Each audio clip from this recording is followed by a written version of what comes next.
Ma prochaine invitée, c'est Mme Anne Mathieu, qui est au service des communications de la Sûreté du Québec. Mme Mathieu, bonjour. Bon matin. Oui, merci d'être avec nous aujourd'hui pour nous parler de ce qui se passe un peu sur notre territoire. Ça fait longtemps qu'on pense à vous inviter parce que, il y a beaucoup de choses qui ont changé depuis l'arrivée de cette pandémie. D'abord, moi, la première question qui vient à l'esprit, c'est comment ça se passe dans les 3 MRC concernant le fait que la fermeture du territoire, ça donne plus d'ouvrages à nos policiers. Comment ça se passe?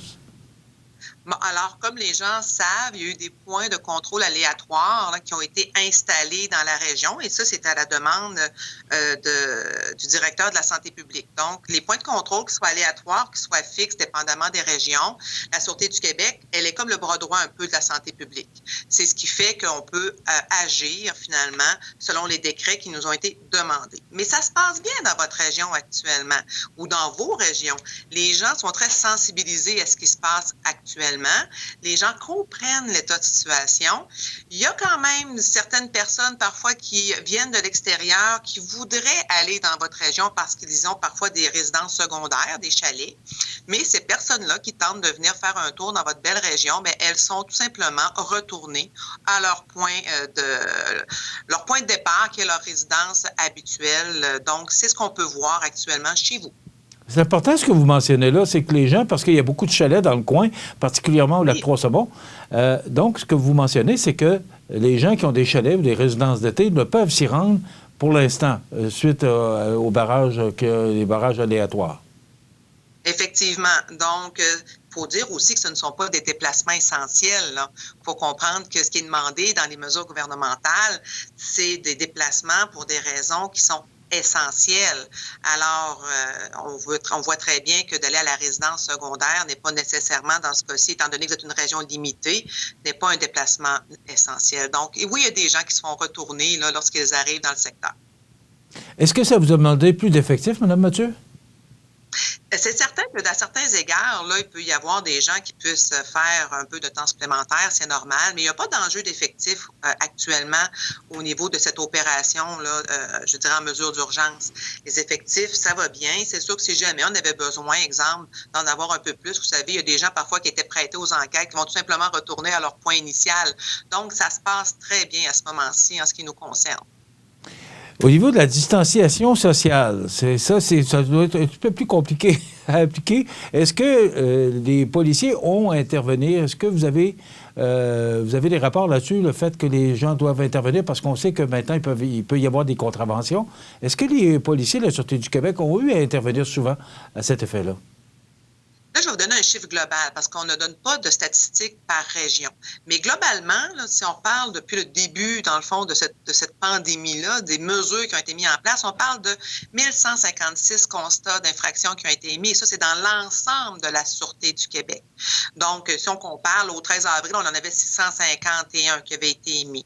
Donc, ça reste qu'il y a encore des gens qui sont dérogatoires à certaines mesures, mais on voit que c'est pas non plus l'ensemble parce qu'on voit qu'il y a des gens qui respectent bien ces mesures-là. Il faut vraiment comprendre l'enjeu de santé et de sécurité qui entoure ces mesures-là. C'est que sûr, là, on est très à l'écoute, il ne faut pas se le cacher, des préoccupations des citoyens. C'est pas facile, là, dans le fond, ce qui se passe parce que les gens sont à l'intérieur, ont moins d'activités à pratiquer.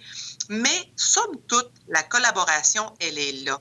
Puis les gens, je pense qu'ils comprennent bien aussi les enjeux, puis tentent tant bien que mal de s'adapter finalement à la situation à laquelle on fait face. Est-ce que la population collabore bien? Est-ce que vous pensez qu'on a bien compris le message? Oui, je vous dirais que c'est certain qu'au point de départ, au tout début, c'était peut-être plus difficile parce qu'on parlait d'une situation à laquelle il fallait s'adapter aussi rapidement. Les citoyens devaient être à l'écoute de toutes les mesures et comment ça allait se mettre en place. Mais maintenant, là, les mesures, elles sont en place depuis un bon moment. Les citoyens les comprennent bien. On a fait aussi une vidéo à la Sûreté du Québec qui a été vue sur nos réseaux sociaux qui vient expliquer aussi un petit peu plus comment ça fonctionne. quand appeler, quand ne pas appeler. Dans le doute, c'est certain qu'on appelle, mais on s'est retrouvé qu'une situation où les lignes d'urgence étaient très engorgées d'appels qui étaient très particuliers. Donc, un appel pour un citoyen qui voulait tout simplement savoir est-ce que moi, je peux faire ça, est-ce que moi, je peux pas faire ça, ou des gens qui voulaient tout simplement dénoncer des situations qui parfois s'avéraient non fondées. Donc, on essaie de recadrer tout ça et demander aux gens de faire l'analyse de la situation à laquelle ils faisaient face. Et si vraiment ça demeurait une préoccupation, mais de la signaler aux autorités, puis on allait faire en sorte de voir si oui ou non c'était dérogatoire, et d'utiliser aussi les lignes d'urgence en premier lieu pour des situations qui nécessitaient vraiment, qui étaient vraiment une urgence. Pour communiquer avec la Sûreté du Québec, parce qu'il y a naturellement toujours le 911, mais on ne peut pas appeler la Sûreté du Québec là, pour toutes sortes de besoins. C'est important de le mentionner. Il faut appeler vraiment quand on a des besoins essentiels. Effectivement. Et là, c'est là qu'on demande aux gens, en premier lieu, allez voir sur le site du gouvernement, c'est quoi les mesures en vigueur? Qu'est-ce qu'un service essentiel? C'est quoi un déplacement humanitaire? D'aller voir un peu quels sont les règlements. Si par la suite, et souvent, quand on se questionne soi-même, je le dis souvent, des fois, on a la réponse. Hein? Alors, déjà là, ça peut faire en sorte de ne pas engorger une ligne d'urgence. Mais si le citoyen là, voit une situation qui le préoccupe beaucoup, puis il n'est pas certain, là, vraiment pour lui, c'est dérogatoire, c'est d'appeler et de la signaler. À ce moment-là, les policiers vont aller voir qu'est-ce qui se passe, vont recueillir les informations et par la suite, vont voir si est-ce que c'était vraiment dérogatoire, est-ce qu'il y a vraiment une situation qui est anormale. Bien, à ce moment-là, on va sévir si jamais il y a lieu. Mais on compte souvent sur la bonne collaboration de nos citoyens pour obtempérer et prendre conscience que la situation à laquelle on est confronté est souvent dérogatoire. Souvent, juste ça, là, le fait d'une bonne discussion, ça ramène souvent les choses à la bonne place. On a un très grand territoire, madame, monsieur, qui sont les Mercier de Montmagny, Lilley, Kamouraska, ce qu'on appelle la Côte-du-Sud. Est-ce que, contrairement à une situation qui est anormale, qui est tout à fait normale, est-ce que vous sentez que vous avez bien le positionnement en main actuellement en raison de cette pandémie?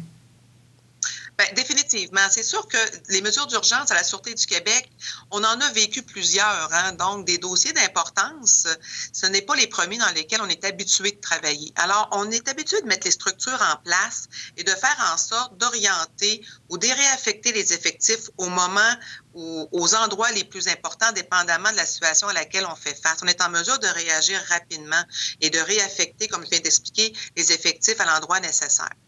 Ce qu'il faut que les citoyens aussi comprennent, c'est qu'on est très soucieux de ce qu'ils vivent actuellement. On est soucieux de ce que ça peut apporter. Il y a des ressources d'aide aussi qui existent à l'extérieur. C'est de pas hésiter à aller les chercher si on a besoin de discuter avec quelqu'un, c'est important.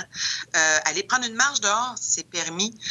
Faut juste le faire de façon sécuritaire. Hein. On sait que les petites familles sont ensemble, il n'y a pas de problème. Mais quand on va aller discuter avec un voisin, c'est correct. Mais faites-le avec la distanciation appropriée. Donc, il y a encore toujours moyen de faire en sorte de se sentir... Si vous aviez un message à lancer à la population, quel serait-il? Je dirais, écoutez, vous savez la phrase qu'on entend ces temps-ci, lâchez pas, là.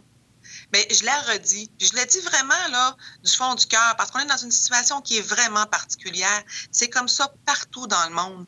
Alors, il faut vraiment se serrer les coudes, faut vraiment être solidaires les uns des autres dans ce que l'on vit. Puis surtout, je vous dirais, soyez à l'écoute aussi de ce qui se passe autour de vous. C'est important. Parfois, là, il y a des dossiers aussi qui existent encore, là. Vous savez, la criminalité elle est encore là. Il y a des dossiers de violence conjugale qui existent. Il y a Internet. Donc, on voit l'exploitation sexuelle des enfants sur Internet. Soyez à l'écoute de vos enfants. Qu'est-ce qu'ils font sur Internet? Soyez à l'écoute de vos voisins. Est-ce qu'il y a quelque chose qui est préoccupant? Donc, serrons-nous les coudes. Faut traverser ça ensemble. Puis nous, les policiers, on est là pour assurer la sécurité de tous. Cette criminalité-là, est-ce qu'elle a diminué, Mme Mathieu? La nature des appels, vous savez, elle a changé parce que ça reste qu'il y a plusieurs personnes qui sont on le sait, on est tous en confinement, là. Donc, la nature des appels a changé. Par contre, les policiers travaillent toujours, les enquêteurs travaillent toujours. La criminalité, elle sera toujours là. Hein? Dans un monde utopique, elle n'existerait pas. C'est comme les collisions mortelles, il n'y en aurait plus. Mais par contre, on est toujours présent, même si la personne ne nous voit pas à travers la fenêtre passer, parce qu'au moment où on a passé, elle n'était pas présente, on est toujours là, on veille, je dirais qu'on veille au grain, comme on dirait en bon québécois.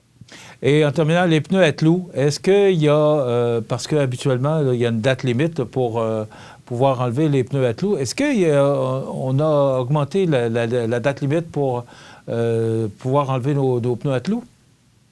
Bien, effectivement, ce n'est pas la Sûreté du Québec qui a repoussé cette date-là, mais bien, je vous dirais, le ministère, donc la SAAQ, c'est repoussé jusqu'au 5 juin. En d'autres temps, quelqu'un qui a ses pneus d'hiver, on le sait très bien, quelqu'un qui veut les avoir à l'année sur sa voiture, ce n'est pas illégal. Mais les pneus à clous, ça, c'est jusqu'au 5 juin, la date butoir pour les faire enlever. Alors, j'invite les gens aussi à aller voir les différents sites qu'on peut retrouver, là, comme la SAAQ, le gouvernement du Québec, ministère des Transports. Les sites sont souvent mis à jour, hein, bien entendu, avec les nouvelles dispositions, réglementations. Alors, ça peut peut-être aider les gens à savoir, justement, est-ce que cette situation-là, j'ai-tu le droit, j'ai-tu pas le droit? Donc, c'est important, je crois, de faire le tour une fois de temps en temps pour voir là, qu'est-ce qui pourrait nous servir le mieux, finalement. Parce que comme la SAAQ, au niveau des permis de conduire, au niveau des photos, il y a des choses qui se remettent en branle. Donc, c'est important d'aller voir une fois de temps en temps là, pour nos propres besoins.